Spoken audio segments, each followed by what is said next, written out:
Most people watched this segment and moved on. Nobody caught what Sean Penn placed on the desk before he sat down. Penn's hand slams the magazine flat on Colbert's desk. Face up, cover out, the headline visible to every camera in the room simultaneously. Colbert's expression shifts in the particular way it shifts when a guest has introduced a variable the pre-interview conversation did not include. The audience goes quiet before they understand why. And then Penn reads, not a summary, not a paraphrase. Every word, in sequence, in the register of a man presenting evidence rather than performing outrage. The headlines, the pull quotes, the caption beneath the photograph, the single sentence buried in the bottom left corner that nobody noticed in 1990 and that lands in this studio, in this year, like a document produced by a court rather than a printing press.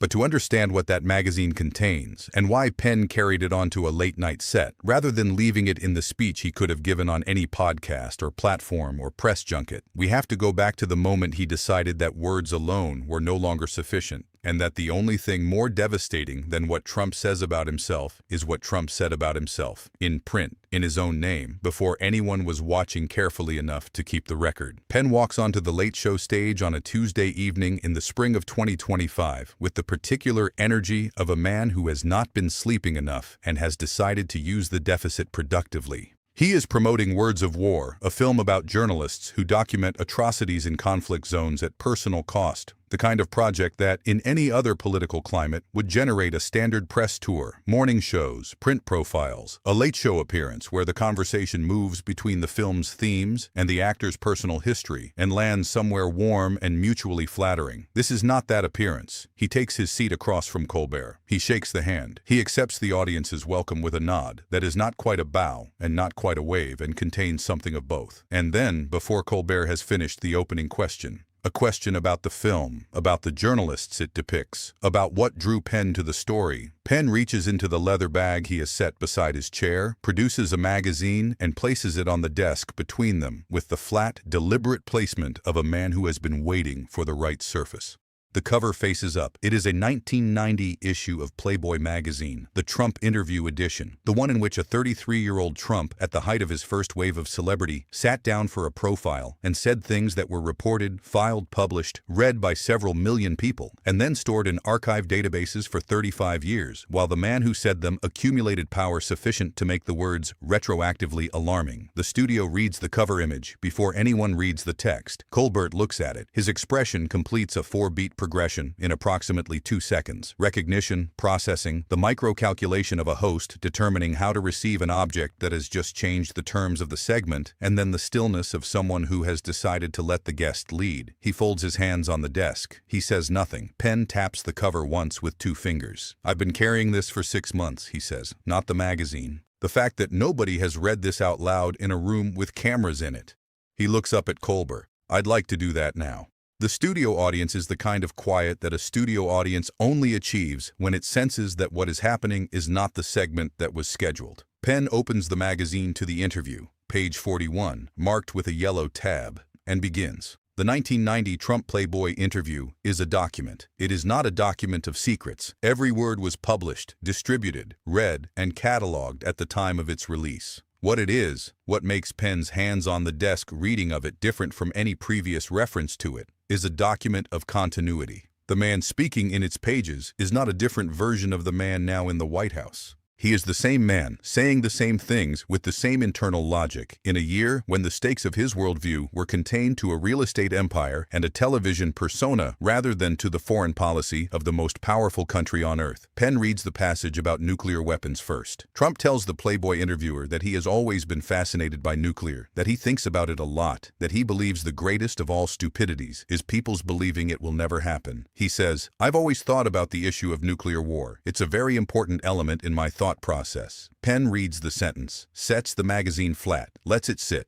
picks it up again. He reads the passage about negotiation, Trump explaining that the way you negotiate is by making the other person afraid of what you'll do, afraid of what you won't do, afraid of the gap between your public position and what you're actually willing to execute. That fear, properly managed, is the most productive tool in any exchange. Penn reads it in the flat, even cadence of a forensic examiner reading a report. No editorial inflection, no pause designed to manufacture impact. The words manufacture their own impact. The cadence simply delivers them intact. The audience is not reacting with laughter or applause. They are doing the thing that audiences do when they understand they are inside a document rather than a performance. Leaning forward slightly, the collective posture of a room paying close attention to something it may be asked to remember.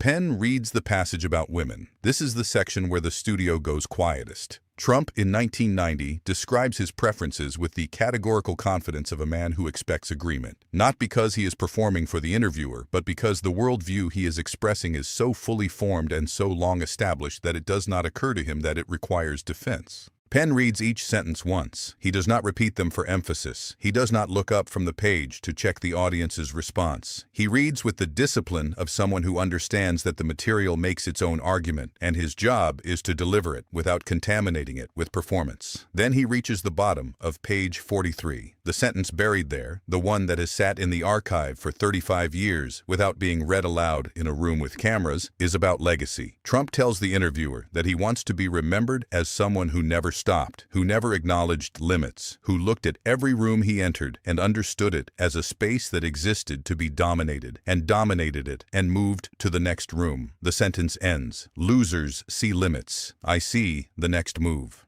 Penn closes the magazine. He does not editorialize. He does not draw the line explicitly between the 1990 document and the 2025 presidency. He places the magazine back on the desk, face up, cover visible, and sits with his hands flat on his thighs. The studio holds its breath in the particular way that a room holds its breath when it has just received the last piece of an inventory it has been assembling across several minutes, and the inventory is now complete. Colbert is the one who speaks first. His voice is lower than its entry pitch. He asks Penn what he wants people to do with what they just heard. Penn's answer takes 40 seconds. He says the film he made, Words of War, is about people who document things, who go to the places where things are happening and record them accurately and bring the record back at personal cost. Because the belief underlying the work is that documentation matters, that the record matters, that what is written and preserved and read aloud in rooms with cameras changes the weight of events in ways that private knowledge cannot. He says he has been a critic of Trump for years, on podcasts, in op-eds, at film festivals, in every format available to him. He says none of it felt sufficient. He says the magazine felt sufficient, not because it contains anything new, because it contains everything old, everything that was always there, always visible, always in the archive,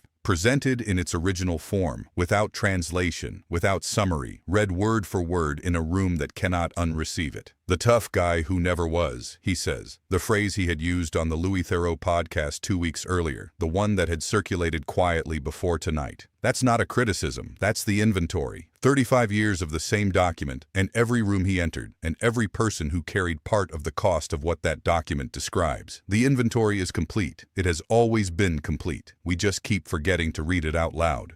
The clip, Penn reading from the magazine, the studio silence, the inventory line, is live within 14 minutes of the segment ending. It has been viewed 2 million times before the Late Show episode finishes its broadcast. By morning, it is the most discussed late-night segment of the year. Entertainment journalists write about it as a performance. Political journalists write about it as a document presentation. Neither framing is entirely wrong. Both miss the thing that makes the clip work, which is that Penn never performed anything. He sat down, opened a magazine, read from it in a flat voice, and let the words do what 35 years in the archive had given them the weight to do. Trump posts at 1:58 a.m. The Post calls Penn one of the most overrated actors in Hollywood history and notes his movies barely make any money. It describes him as bitter and a has-been searching for relevance. It does not reference the 1990 Playboy interview. It does not contest any sentence Penn read. It does not address the sentence about nuclear war, the sentences about negotiation through fear, the sentences about women, or the sentence about losers and limits and the next move. It addresses Penn's career trajectory and his psychological state and his relevance to the contemporary entertainment landscape. The Post is screenshot at 2:01 a.m. and placed beside the clip. The clip is 11 minutes and 40 seconds of a man reading from a printed document in a calm voice. The Post is 412 words about the man's professional standing. The split screen requires no caption. The inventory, as Penn said, is complete. It was always complete. The only variable that changed on a Tuesday night in spring was the room. The cameras, the audience, the magazine placed face up on a desk under studio lights where anyone watching could read the cover and understand exactly what was about to be read and why it had been waiting 35 years for someone to carry it onto a stage and open it. The record does not get louder when it is challenged. The inventory does not change when it is ignored. The magazine is back in Penn's leather bag. The archive still contains every word. And somewhere in the gap between the 1990 print run and the 2025 studio, the answer to the question Penn didn't ask, but asked completely, has been sitting in plain sight, available to anyone willing to read it in the exact language of the man it describes. The people who subscribe to this channel don't come for drama. They come for the moments nobody else is willing to show. Join them, subscribe, turn on notifications. The next truth is already on the table.